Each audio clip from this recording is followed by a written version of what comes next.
সন্তানের লাথিতে মায়ের দাঁত পড়ে গিয়েছে। সন্তান একটি মাদ্রাসার শিক্ষক আর মায়ের বয়স হচ্ছে 72 বছর। দীর্ঘদিন ধরে পারিবারিক কলহের জেরে মাঝে মাঝেই তাদের ঝগড়াঝাটি হতো। সেখানে মাকে আঘাত করত তার ছেলে এবং পুত্রবধূ। তখন মাকে আঘাত করত সেই সন্তান এবং তার স্ত্রী আর সন্তান মিলে একত্রেই মাকে নির্মমতা চালাতো। তবে সেইগুলো এতদিন পর্যন্ত সোশ্যাল মিডিয়ায় আসে নাই।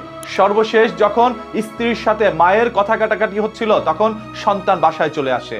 এসে সেই ঝগড়াঝাটি দেখে এক পর্যায়ে গালিগালাজ করতে থাকে। পরবর্তীতে গিয়ে মাকে একটা লাথি মারে, যেই লাথিতে মায়ের দাঁতগুলো পড়ে যায়। এরপর আহত হয়ে পড়লে আশেপাশের লোকজন ধরে তাকে হসপিটালে নিয়ে যায়। সেখানে তিনি এখন চিকিৎসাধীন অবস্থায় রয়েছে। তবে তার যে বড় সন্তান, যে মাদ্রাসার শিক্ষক তাকে লাথি মেরেছে, সে ইতিমধ্যে মোবাইল ফোন বন্ধ করে আত্মগোপনে রয়েছে। এইরকম একটি নিকৃষ্টতম ঘটনা ঘটে গিয়েছে সাতক্ষীরা জেলায়। তাই আপনাদের সবাইকে বলবো এই ভিডিওটি এখনই শেয়ার করে দেন, যাতে করে সেই নিকৃষ্ট সন্তানের সাজা হয়, বিচার হয়। সেই অমানুষটা তার মাকে কিভাবে লাথি মারতে পারে? সে নাকি একটি মাদ্রাসার শিক্ষক।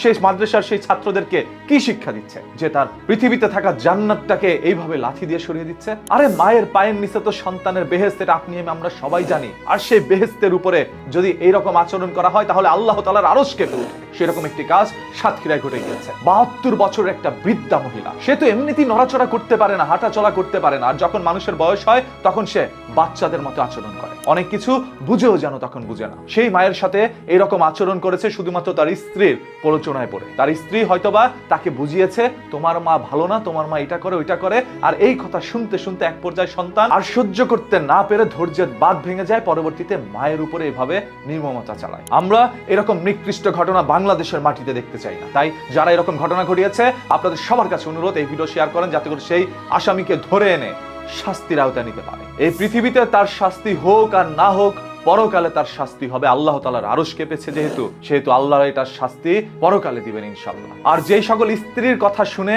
আপনারা আপনার মা বাবার সাথে খারাপ আচরণ করছেন, মনে রাখেন একদিন যখন এই মা বাবা হারিয়ে যাবে তখন ওই স্ত্রী দেখবেন আপনার আপন না। এই পৃথিবীতে আপনার সব থেকে আপন হচ্ছে আপনার মা বাবা। বউ গেলে আরো বউ পাওয়া যায়, এটা যেমন সত্য, তেমনি মা গেলে আর কোনোদিন মাকে পাওয়া যায় না, এটাও সত্য। তাই একজন পুরুষের দায়িত্ব হচ্ছে মা এবং স্ত্রী সন্তানদেরকে নিয়ে একত্রে বসবাস করা এবং সেটাই করার চেষ্টা করে। তবে বর্তমান সময় সেটা সেই সকল পুরুষরা করতে পারে না। এখনকার মেয়েরা চায় মায়ের বুক থেকে সন্তানকে ছিনিয়ে নিয়ে আলাদা কোনো বাসায় থাকতে। আর সেটা যেই সন্তানরা না মানে সেই সংসারের মধ্যে হয় অশান্তি, যেই অশান্তি মৃত্যুর আগ পর্যন্ত চলতে থাকে। সর্বশেষ একজন মাদ্রাসার শিক্ষক হয়ে 72 বছরের একটি বৃদ্ধা মহিলা বা মাকে এরকম নির্মমতা চালানো, সেই আসামিকে শনাক্ত করার জন্য আইন শৃঙ্খলা বাহিনীর কাছে আমরা অনুরোধ জানাচ্ছি।